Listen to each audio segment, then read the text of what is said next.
You know, there's a quote by a very famous American president that sticks with me, and it's, "We must look forward, not backwards, upwards, not forwards, and forever twirling, twirling towards victory." You know what I say? Fuck that. Sometimes to look forward, you got to look back. And in that vein, this is a brand new show on the channel. I'm going to be going back and looking at a previous pay-per-view in the lead up to the current pay-per-view. Is it the most original idea in the world? No. Hello.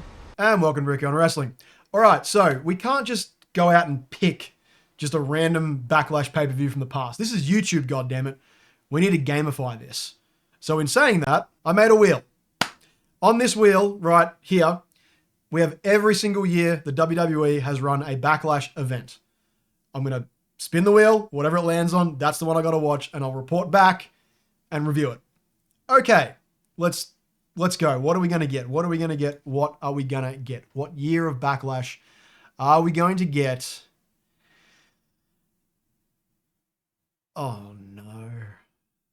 I don't know that that's a good, that's 2017. That's the depths of hell. 2017 Backlash. Okay. Matches.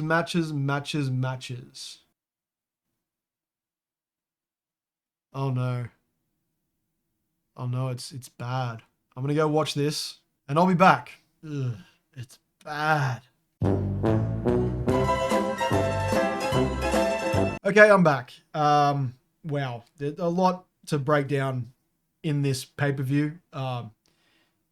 Interesting. That's a word I could use to describe it for sure. Interesting.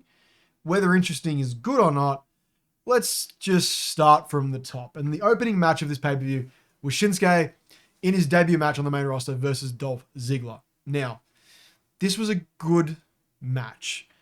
It probably overstayed its welcome a little bit. It was 15 minutes long. It probably didn't need to be that long. Ziggler got in way too much offense. It dragged a little bit. It could have been 10 minutes. It could have been 12 minutes, and we could have gone home just a little bit earlier to really drive the point home that Shinsuke should be a dominant force on the main roster. Now, obviously, a year from now, or a year from when this was shot, or happened, I guess, he would be a Royal Rumble winner. He would be in a world title match at WrestleMania, which he would then lose and kick AJ in the dick or like punch him in the dick or something. And then they would go on to, and I looked this up while I was watching the pay-per-view, they would have 3 more matches, 2 of which ended in like no contest or double countouts, and then a last man standing match, which AJ finished the feud off. And it's just, it's kind of crazy to be like, where the hype that he had, like the crowd was really, really hot. This was in Chicago. So the crowd was really, really hot for Shinsuke, very smarky crowd. And they had all the potential with this guy. Now, I understand he's a Japanese wrestler. He doesn't speak great English. It would be tough for them, at least at this point in time, to put the main belt on him because it was the WWE title, not the Universal that he was going after AJ for. Now, fast forward to where we are now, and Io Sky is the champion, and she doesn't speak great English, and she's a Japanese wrestler, but her charisma alone gets her across the line, and it just feels like this was that potential just gone with the wind. And it's frustrating because I watched all of Shinsuke's matches in NXT and he was great. Comes up to the main roster, Dolph Ziggler is a great first opponent. He's going to bump and sell like crazy for you and make you look like a badass, which Shinsuke is. But it was just frustrating watching this going like, oh man, they squandered this dude. They squandered him so badly. It makes me sad. But this was a good match. I can't deny the fact that it was a good match. I just think it overstayed its welcome a little bit. But if you're looking to like go back and watch this pay-per-view, which let's get into like maybe why not later, but this is definitely a match that like it's worth going back and just seeing where the potential started to be squandered with Shinsuke. And it was kind of from match number 1, which kind of sucks. Next up, we had the Usos versus Breezango, Fandango, and Tyler Breeze for the SmackDown. This was a SmackDown branded pay-per-view, by the way. It was only SmackDown. The SmackDown Tag Team Championships. Now, I had forgotten all about the Fashion Files. It had just blown out of my mind, and they did a skit before this match, and it's Tyler Breeze as a janitor, and he's undercover, and he's getting too much into the character, and then the skit kind of transfers into their entrance, and he comes out in the same janitor's gear, and I completely forgot about this. He wrestled pretty much the entire match as a janitor, and then he changed into like an old lady costume, and then only at the end did he actually be Tyler Breeze. And the entire time, and I do want to mention this too, commentary of especially JBL is selling the fact that it's not Tyler Breeze, it's a janitor, and then it's an old lady, and then it's finally Tyler Breeze when he takes all the get up off. And I need to tangent here for a second. This may be the worst commentary team WWE has ever put together. Tom Phillips, JBL, Byron Saxton. God, it was a slog to sit through. It was so... JBL is not a good commentator. He's just not. Tom Phillips is fine as a play-by-play guy, but he doesn't have the same gravitas that other play-by-play guys have had. And Byron Saxton can fuck off. He's just, especially at this point, like nearly 10 years ago, he just didn't have it. He wasn't the guy. They had no one else. I think this was before Renee Young came on to the roster as a commentator. It was just bad, man. But I will say, this match, the Usos and Breezango, super entertaining, super fun, exactly what comedy wrestling needs to be. Like, one of the best spots is just Tyler Breeze as the janitor gets laid out. Jey Uso goes up to the top rope for the splash, and he just rolls out of the range of the splash. So then Jey goes to the opposite corner, and then Tyler Breeze rolls back out of range of the splash. And this happens like 5 times. It's good shit. He wrestled with the mop, like he used the mop, not as a weapon to get DQ'd, but just sort of to keep Jey or Jimmy at bay, at distance. Like, it was good stuff. And then once the match sort of gets going past the comedy stuff into the actual wrestling stuff, it's great. Like, Tyler Breeze and Fandango, just 2 guys that got stuck in a shit gimmick, but had all the talent in the world. And I know Tyler Breeze, is he still doing stuff with the company? I know he's still doing stuff with Up, Up, Down, Down, but I know Fandango is over in TNA, I'm pretty sure. I hope he's doing well. I don't watch much TNA. I can't get it here in Australia, but I'm happy. Like, I'm happy if he's doing well. Same with Tyler Breeze. Just all the talent in the world to put on really good matches, really good comedy stuff. This was heaps of fun. I loved this match. It was awesome. Next up on the card was Sami Zayn and Baron Corbin. And speaking of squandering talent, you can see in this, like, this was Baron Corbin coming up to the roster pretty soon after leaving NXT. And the pieces are there, but I did say this. I was watching this with Dave, my roommate, and he was like, do you think they squandered Baron Corbin? Do you think that, he was a main event guy that just didn't get the push that he deserved? And my response to that was, if you want a 6'6" bad guy who's crisp in the ring, who's good on the mic, and is a believable badass, we have Drew McIntyre. Baron Corbin's role on the roster is kind of taken up by a guy who is just better at him at everything I just mentioned. He's probably the same height, maybe a bit bigger, crisper in the ring, better on the mic. And I just feel like Baron Corbin's place in the roster just got taken up by someone else and someone better, which sucks to say, but it's kind of true. And Baron Corbin, very good in the ring. Mic skills at this point, not good. He got better as he went on. We were sort of discussing what was our favorite version of Baron Corbin. I liked Happy Corbin, Sad Corbin, that era. That was really, really fun. We don't speak of the dog food era with Roman Reigns. We don't speak of that. And yeah, this match was it was good. It was good. It was a good match. It was fine. Again, 14 minutes long. It did not need to be 14 minutes long at all. This could have been 10 to 12 minutes.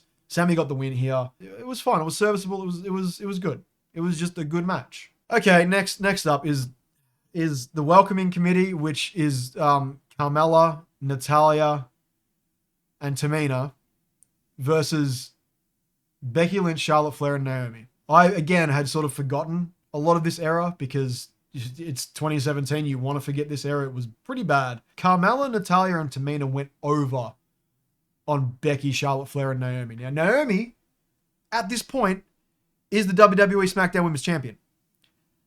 And they lost by submission. What the fuck?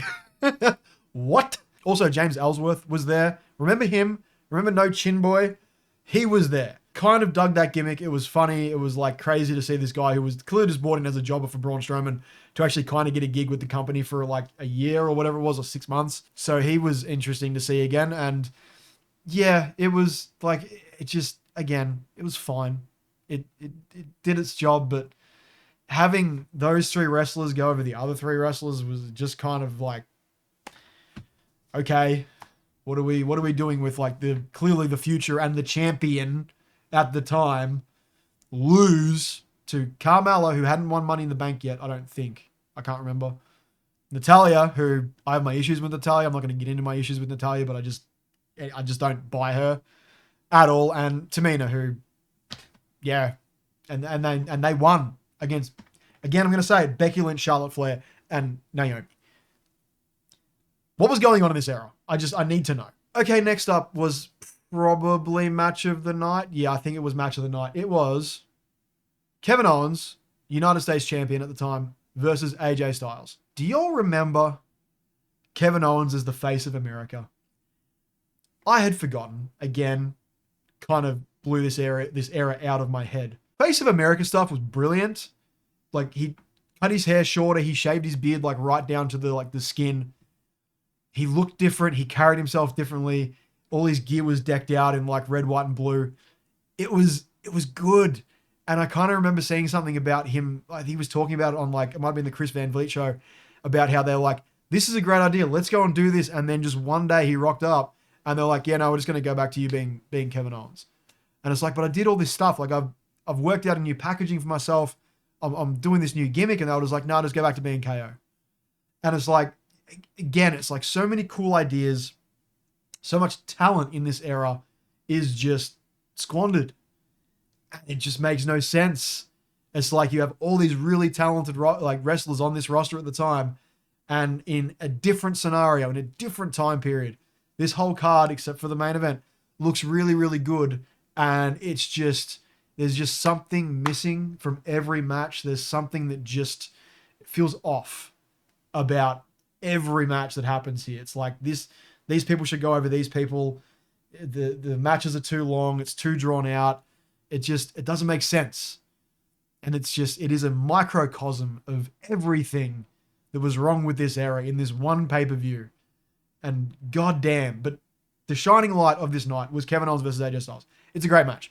Ends in a real funky countout where AJ has Kevin up on one of the announce tables, and the whole match he's been getting his leg worked over, and he falls through one of the monitor holes with his busted leg that he's selling, and his feet get caught in all the cables for the monitor and the mics and everything, and he can't make it back. He can't get out, and he can't make it back to the ring, and it's a count out victory for Kevin Owens. And it's like, okay, sure, could have had a cooler ending, but I guess we're protecting AJ in this scenario. I don't know. Again, cool idea, cool match, squandered by a weird booking decision and outcome at the end. But if you want to go back and sort of get the grandest piece of the Kevin Owens as the United States Championship puzzle, this might be it, because it's AJ Styles. It's a great match, and I'm very sad they kind of bailed on the face of America packaging for Kevin Owens. Okay, next up was Luke Harper versus Eric Rowan. I think obviously the Wyatt family had broken up.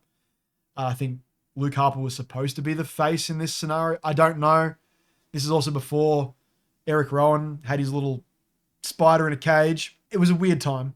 Okay, it was a weird time, and this was what it was supposed to be. It was two big men doing big men things, but it just, I don't know. It was what it was. This was the piss break match. This was the piss break match. It was 9 minutes. That's all I got to say about it. Kind of, it was just like, I feel like the breakup of the Wyatt family, at least one of the first one, I can't remember. They broke up like 4 or 5 times. I swear to God. They kept breaking up and getting back together and breaking up and getting back together. It feels like you could have done a lot more with this. And if you built it correctly, this could have been like a WrestleMania match. And finally, we come to our main event of the evening. Randall Keith Orton, your WWE champion, versus Jinder Mahal. That's right. It's this pay-per-view. Oh boy. So many things to say. Let's start off with just the in-ring action that we saw. Boy, oh boy. It was okay. It was fine. It was even serviceable in some aspects. There was a superplex. That's about it. It is interesting looking at this match as like a portent of things to come with the Backlash main event in the year of our Lord 2025 between Randall Keith Orton and John Felix Anthony Cena. Jinder Mahal is someone that can go in the ring for the most part, but his style isn't very dynamic or flashy. He's a big man. He does big man things. And Randy Orton, kind of the same. This is still svelte Randy before he bulked up into big boy Randy. So he could still do some cool things in the ring. But also, this is nearly a decade ago. He is nearly a decade older. I don't think we're going to see a crazy superplex off the top rope. I can't actually remember the last time Randy did a superplex. But if this was Randy working at a much faster pace than he does now, it was still as slow as molasses. And that's Randy. That's fair. I understand that. But it's just like, what can we expect in the main event this weekend in St. Louis? I don't know. It is going to be interesting to see how they craft that match. Now, this match was fine. Again, they can both go in the ring. They can get their stuff in. Jinder Mahal won, but it worked for the most part. It wasn't a terrible match by any stretch of the imagination. It was just a bit slow, a bit plodding, and didn't really have the pizzazz that, say, you expect from a WWE premium live event, main event in this day and age. Like I said, interesting portent of things to come. Now, Jinder Mahal going over. Having time to think about it and sort of going back to my thoughts at the time, because I'm pretty sure at the time I was doing a wrestling podcast, which that's a whole story. I don't hate it in hindsight. I understand why they did it. They were trying to break into the Indian market and putting the strap on a Canadian who is from India, but he's Canadian, was the right thing to do. And it definitely built the profile in India for WWE, which is a massive market. Have you heard of the IPL? Oh my God. I feel like it was more the matter of how he then carried himself as champion after this and wasn't really champion material. It feels like it from memory, it feels like he wasn't the guy, you know? Some people just aren't the guy. And that's the thing, he had the size. He when he came back, he was a big boy. He bulked out big. He's tall. He could talk. But there's just that X factor that is missing from the guy. And having him win was a cool moment. Don't get me wrong. It was something that we were just like, there's no way he's going to do this. And then they did. He won. It was crazy. But then to have him sort of, the reign that he had was fine. The way in which he lost the belt is always going to be interesting. Because if you don't remember, in not long after, he held the belt for like 4 months in the lead up to Survivor Series that year. It was going to be champion versus champion. And it was going to be Brock Lesnar, the Universal Champion, versus Jinder Mahal, the WWE Champion. Now, there is part of me that is like, that would be wild to see, but it was never going to happen. And if you do recall, WWE were doing their European tour. I think they were in London from memory. And Jinder drops the strap to AJ about a week before Survivor Series, and we get AJ versus Brock in what was a very, very good match, if I recall correctly. It is funny as well that I think AJ then held that belt for nearly a year, only for pretty much the exact same thing to happen to him in the lead up to Survivor Series the next year. He's still on the poster. That's how quickly they did this. I'm pretty sure it was the SmackDown before Survivor Series. I could be wrong. Again, not going to look it up. He drops the belt to Daniel Bryan, who had just turned heel on him. And then it's Daniel Bryan versus Brock Lesnar, which is a fantastic match, by the way. It is just funny to have that happen to AJ and AJ do that to Jinder Mahal a year previous, where the company was like, this isn't the direction we want to go. We want to have a more marquee match. And AJ Styles versus Brock Lesnar is a much more marquee match than Jinder Mahal versus Brock Lesnar. And that kind of tells you everything you need to know about the Jinder Mahal title run after this win at Backlash against Randall Keith Orton. So that is my review of Backlash 2017. It was just a slice, a microcosm of what WWE was like then. It was all this potential and all this squandering of said potential, but as it was at the time, there were bright spots within if you knew where to look. If you just dug a little bit to get a bit of gold, there's definitely some gold in there. And if I have to recommend anything, go and watch the Usos versus Breezango as comedy tag team matches goes. Pretty damn good. So if you like this video, hit that like button to let me know. I want to keep doing series like this where in the lead up to pay-per-views, I go back and watch an older pay-per-view of the same name to sort of see, how far we've come in the world of WWE. Hit the bell, subscribe, or subscribe, then hit the bell, I guess is how you do it. Appreciate you guys for watching. And as always, bye.